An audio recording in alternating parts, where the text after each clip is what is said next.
Why, if it isn't my underclassman, Cyno. What a pleasant surprise it is to see you in Mondstadt during the Windbloom Festival. Greetings, Lisa. Though I'm sure you've been aware of my presence in Mondstadt for some time already. Oh dear, looks like you've seen right through me. But I was in no hurry. I knew we'd see each other sooner or later. Yes. It's just as Professor Cyrus said. Shared aspirations always have a way of bringing people into each other's orbit. He always has such a poetic way of wording things. I suppose that's the one respect in which I've taken after him. While in your case... Yes, it's his wit and eccentricities that have left their mark on you.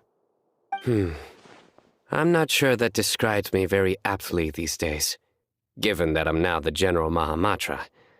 Still, if we're going to talk about ways with words, I think my deadpan humor is far superior than our professor's. Is that so? Strange. I heard that you're just Cyno the Adventurer when you're in Mondstadt. You make a good point. What do you think of Mondstadt during this time of year? It's quite nice, isn't it? Yes, it's very nice. I think I'm starting to understand your reasons for leaving the academia. I've always prided myself on making wise decisions, and that was certainly one of them. If our professor had been as sensible as you, he would have had a much easier time in his working life.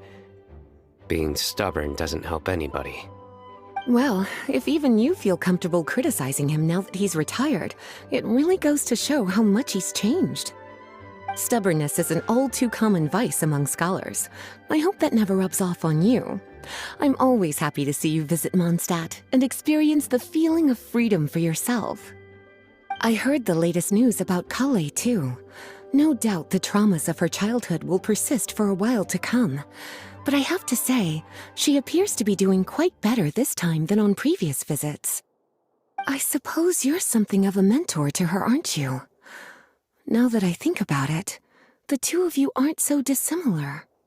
The power of Hermanubis once brought you great suffering. That's all in the past now.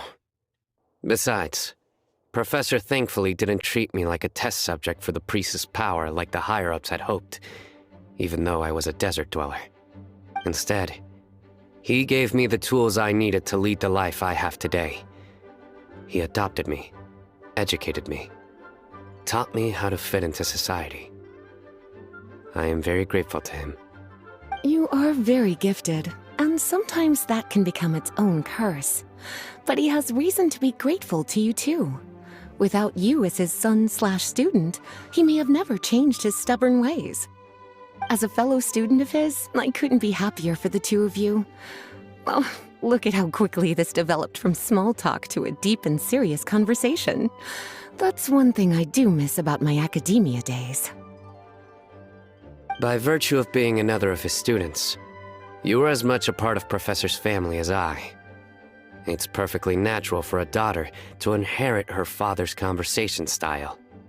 If you say so. I suppose that means I get to call you baby brother from now on. I'd rather you didn't. Yes, there's the baby brother I remember.